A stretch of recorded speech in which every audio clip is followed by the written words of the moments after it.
आप सबने stock market के बारे में तो सुना ही होगा। हाँ, बात अलग है कि पॉजिटिव वे में या निगेटिव वे में, बट सुना तो जरूर होगा और आपके मन में भी एक क्यूरियोसिटी रही होगी कि यार आखिर ये चीज है क्या। तो लास्ट तक बने रहे क्योंकि मैं आज आपको कुछ ऐसे पॉइंट्स बताने वाला हूँ जो कि किसी का माइंडसेट नहीं है बल्कि रियल फैक्ट है।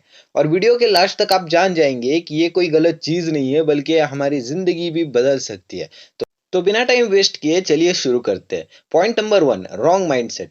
दोस्तों, हर किसी को अमीर बनना है और बनना भी चाहिए क्योंकि ये हर किसी का हक है। पर आपके और अमीर के बीच में एक विलन आता है, वो है आपका माइंडसेट। आपके अंदर बचपन से एक चीज भरी जाती है कि बेटा डिग्री ले ले, मेहनत करके जॉब करो और जितना मिले उसमें खुश रहो, क्योंकि ज्यादा पैसा मतलब ज्यादा प्रॉब्लम्स। अगर हमारे पास अच्छी डिग्री है और अच्छी जॉब है तो ये सबसे बेस्ट है। जब बात इन्वेस्टिंग की आती है तो एफडी और गवर्नमेंट बॉन्ड्स में इन्वेस्ट करना है, जो कि बढ़ती महंगाई के सामने कुछ भी रिटर्न नहीं दे पाता है।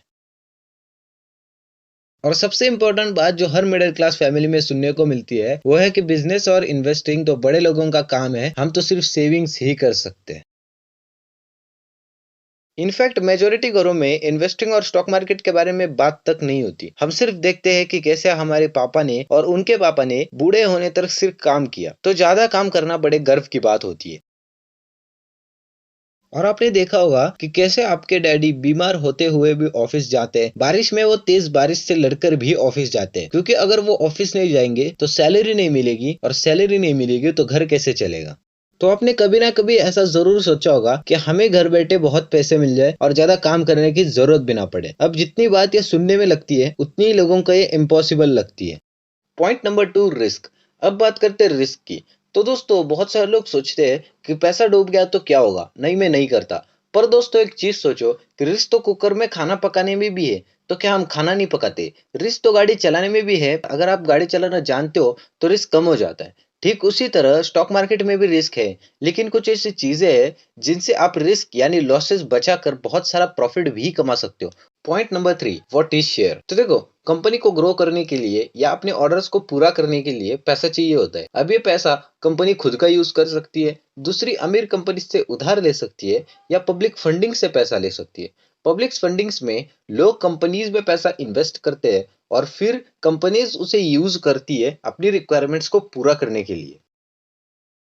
चलो एक एग्जांपल की समझते हैं। आपका एक दोस्त है सुरेश, जो एक फास्ट फूड का बिजनेस रन करता है, और वो आपके पास आता है और आपसे कहता है कि उसे एक्स्ट्रा फंड्स की जरूरत है अपने बिजनेस को एक्सपांड करने के लिए, क्योंकि उसके स्टोर्स में हमेशा कस्टमर की भीड़ रहती है, तो वो दूसरे लोकेशंस पर अपने स्टोर्स ओपन करना चाहता है, लेकिन उसके पास उतना पैसा नहीं है। फिर वो आपको अपना पूरा बिजनेस प्लान समझाता है कि वो उसे कैसे ग्रो करेगा, कितने एम्प्लॉयज हायर करेगा और उन्हें कैसे मैनेज करेगा, और वो आपको अपना पास्ट परफॉर्मेंस भी बताता है कि कैसे उसने अपने बिजनेस को ग्रो किया और डिफिकल्ट सिचुएशन में कैसे डील किया। और आपको उसका बिजनेस बहुत तगड़ा लगता है, पर दिक्कत ये हो जाती है कि उसको जरूरत है 20 लाख रुपए की और आपके पास है सिर्फ 5 लाख रुपए। तो अगले दिन आप अपने और 3 फ्रेंड्स को वहां पर लेकर आते हो। सुरेश फिर से अपना पूरा बिजनेस प्लान उनको समझाता है और फिर उनको भी वो प्लान बहुत अच्छा लगता है। फिर आप सब मिलके उसमें 5-5 लाख रुपए इन्वेस्ट करते हो और 10-10% की ओनरशिप आपको मिल जाती है।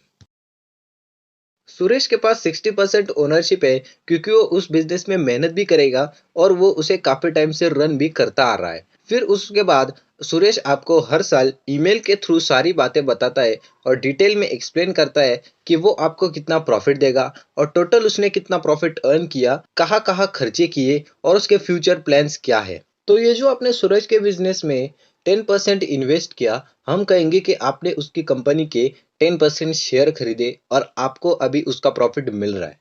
अब एक्चुअल में हम सबके पास सूरज जैसे फ्रेंड्स नहीं होते जो आके हमारे दरवाजे खटखटाएंगे। तो ऐसे में शेयर मार्केट एक बहुत बेस्ट ऑप्शन हो सकता है। सबसे बड़ी बात यह है कि आप जब शेयर खरीदते हो तो आप उस कंपनी के बिजनेस पार्टनर बन जाते हो और आपको घर बैठे पैसे मिलते रहते हैं। यहीं पे एक दिक्कत हो जाती है कि बहुत सारे लोग सोचते हैं और बोलते भी है कि मुझे बहुत कम रिटर्न मिला, पर वो ये नहीं सोचते कि उन्होंने इन्वेस्ट भी तो कम अमाउंट किया है।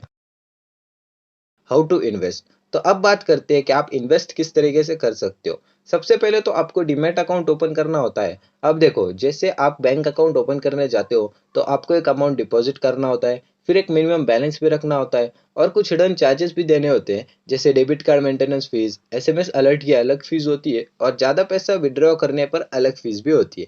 लेकिन जब बात आती है इन्वेस्टमेंट अकाउंट की, तो बहुत सारे ब्रोकर्स हैं, जैसे Zerodha, angel one, grow and so on.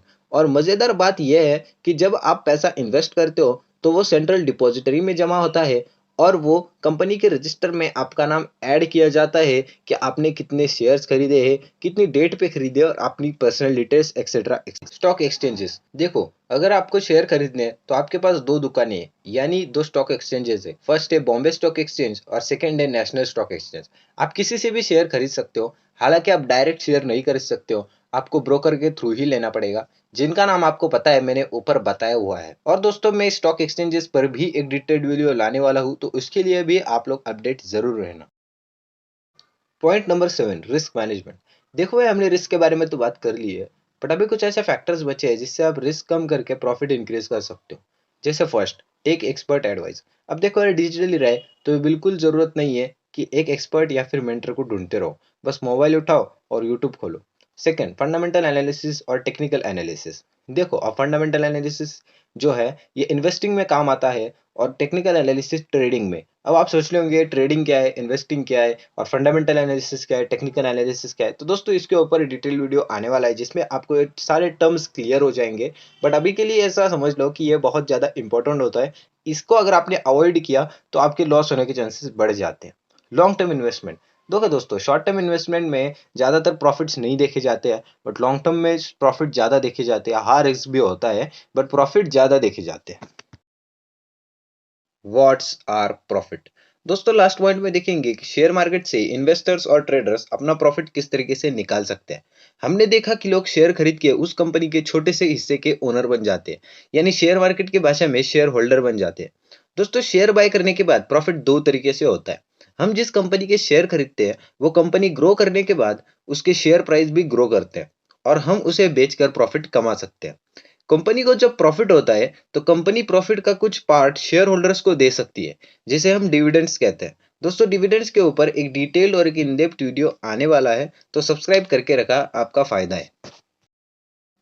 दोस्तों, यहीं पे शेयर मार्केट की कुछ बेसिक बातें खत्म होती है। पर दोस्तों, शेयर मार्केट का ये चैप्टर इतनी जल्दी खत्म होने वाले में से नहीं है।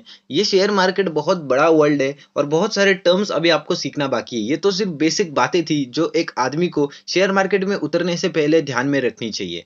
और एक चीज मैं आप लोगों को बताना चाहता हूँ, आप हमारे चैनल में शॉर्ट्स भी चेकआउट कर सकते हैं, जिसमें कि हम जो कंपनीज अच्छा परफॉर्म कर सकती है उसे एनालिसिस करके आपके लिए वो रेडीमेड एनालिसिस आपको प्रोवाइड करते हैं।